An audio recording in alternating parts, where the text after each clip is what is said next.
Administrator Kanapalli Ravi గారు సదురు రవి గారు నమస్తే సార్. నమస్తే వర్మ సార్, శ్మశాన రహస్యం వాళ్ళు ముగ్గురు లొంగిపోయారు పోలీసులకు సంబంధించి. కృష్ణలంకలో జరిగిన అంశాలు అయితే పూర్తిగా చెప్పట్లేదని తెలుస్తున్నది, కొంతవరకు లీడ్ ఇచ్చారని. కానీ ఆ బాడీని ఏం చేశారు అన్నది ఇంకా క్లారిటీ లేదు.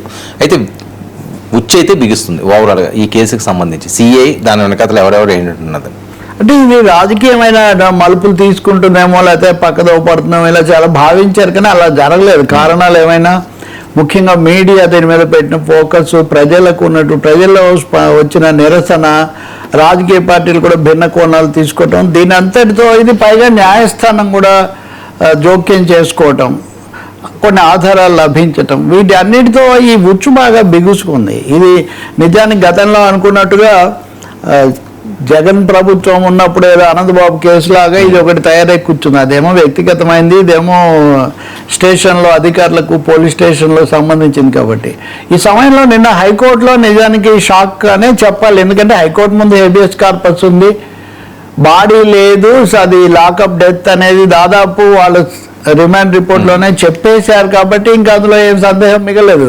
ఇప్పుడు మిగిలినంతా ఆధారాల సేకరణ, నిర్ధారణ అయిపోయినట్టే. నేర నిర్ధారణ అయిపోయింది. ఆ సిఐని ఒక ఆయన అరెస్ట్ చేశారు. ఆ తర్వాత సురేష్ అనే సన్నిహితుడు బయట అతను నాన్ క్యాడర్ అతను దొరికాడు. ఆ తర్వాత ఇద్దరు లొంగిపోయారు. ఇప్పుడు మళ్ళీ కొత్తగా ఇంకొక ఆయన కూడా బాబురావు అనే అతను కూడా సాక్షిగా ఉండి అతను అయ్యాడు.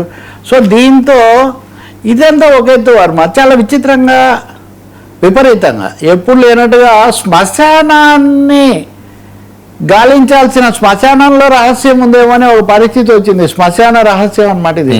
మనం శ్మశాన నిశ్శబ్దం లేదా శ్మశానం ఇట్లాంటివి అంటూ ఉంటాం కదా. శ్మశానంలో ఏం జరిగింది, ఎలా తెచ్చారు, ఏం చేశారు, ఈ రికార్డ్ అసలు ఎందుకు మెయింటైన్ చేయడం లేదు. ఇప్పుడు ఒక సాయి కృష్ణ తీగలాగితే డొంకంతా కదిలినట్టుగా ఆ స్వర్గపురిలో కానీ ఇంకొన్ని శ్మశానాల్లో కానీ సరైనటువంటి పకడ్బందీ అయిన ఏర్పాట్లు లేకుండా పోతే ఎవరు చచ్చిపోతున్నారు, ఎవరికి ఎలా చేస్తున్నారు అన్న దాని మీద సిట్ చాలా తీవ్రంగా వాళ్ళకు నోటీసులు ఇచ్చి విచారించడమే కాకుండా ఇంత అస్తవ్యస్తంగా పరిస్థితులు ఎందుకున్నాయి.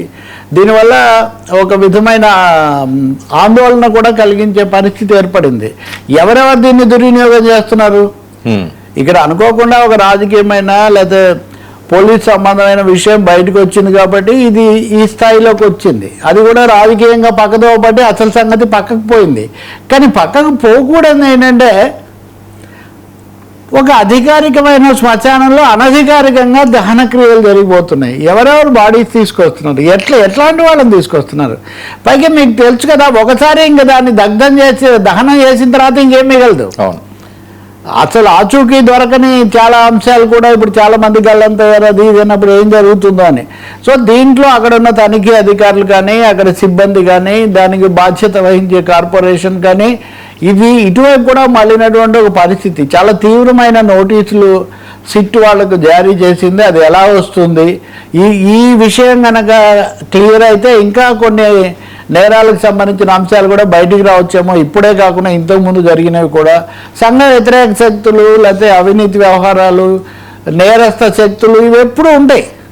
నిజానికి ఈ ఘటన కూడా ఈ ఒక విధంగా అవినీతి వ్యవహారాలు, వీటి పంపిణీలో కుదరకపోవడం వల్ల వచ్చిన పరిస్థితి. దీని వెనక మాఫియా ఉంది. ఎందుకంటే పోలీసులకు పరిమితం కావాల్సిన చోట ఒక సివిలియన్ ఎలా ఉన్నాడు, ఆయన ఎప్పుడూ ఉంటున్నాడు, నిరంతరం టచ్లో ఉంటున్నాడని వీళ్ళు చెప్తూ ఉన్నారు. కాబట్టి పైగా దీన్ని మాఫీ చేయడానికి మాఫియా ఒకటైతే మాఫీ ఒకటి, మాఫీ చేయడానికి ఇన్ని రోజులు ఇంత ప్రయత్నం చేసి కొంతవరకు ఒక 20 రోజుల పాటు దాని మీద దుమారో లేకుండా తొక్కిపట్టారు అంటే ఎంత బలమైనటువంటి సంబంధాలు వాళ్ళకు ఉండాలి. కాబట్టి పైనుంచి కింది వరకు కూడా ఇది ఒక పెద్ద నెట్వర్క్. దీని వరకు ఉండకపోతే కేవలం ఒక సిఐఓ, ఎస్ఐఓ, కొంతమంది కానిస్టేబుల్కి సంబంధించిన వ్యవహారం అయితే ఇంత జరిగి ఉండదు. ఇప్పటికి కూడా దీని గురించిన పూర్తి చిత్రం తెలియదని కూడా మనం ఒప్పుకోవాలి. ఎందుకంటే జడ్జి గారికి అక్కడ కోర్టులో ఏం చెప్తున్నారో తెలియదు, కానీ బయటికి మటుకు ఇదిగో ఈయన లొంగిపోయాడు, ఆయన దొరికాడు, ఈయన విచారించారు, ఇట్లాంటి విషయాలే తెలుస్తున్నాయి. కానీ నెట్వర్క్ ఏమో కనిపిస్తుంది, నెట్ ఏమో కనిపించట్లేదు. నెట్వర్క్ ఉంది ఇక్కడ. నెట్వర్క్ లేకపోతే ఇన్ని రోజుల పాటు ఇన్ని జరగవు. ఎక్కడ జగ్గైపేట దగ్గర కొన్ని జరిగాయంటారు, మార్కాపురంలో పెట్టారు, ఇవన్నీ ఇక్కడ హోటల్లోకి తీసుకొచ్చారు.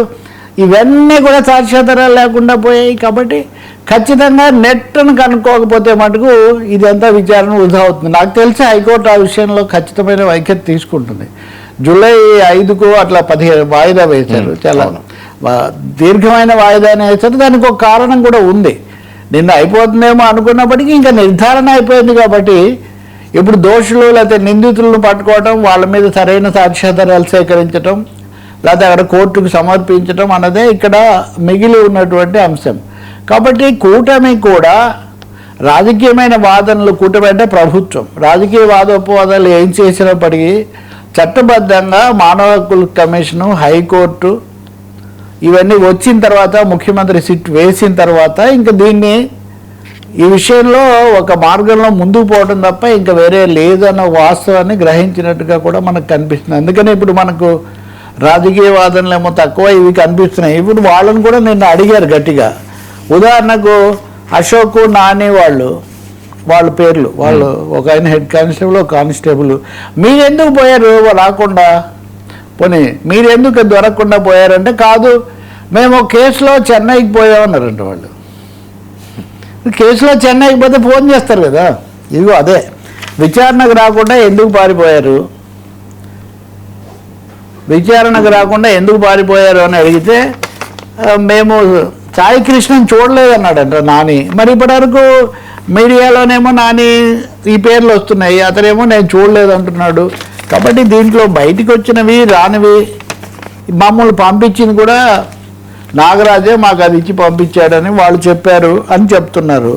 ఇంకొకటి అసలు లేనిపోని కథలన్నీ సృష్టిస్తున్నారు అని వాళ్ళు ఎదురుదాడి, కొంత ప్రత్యారోపణలు కూడా వాళ్ళు చేస్తున్నారని.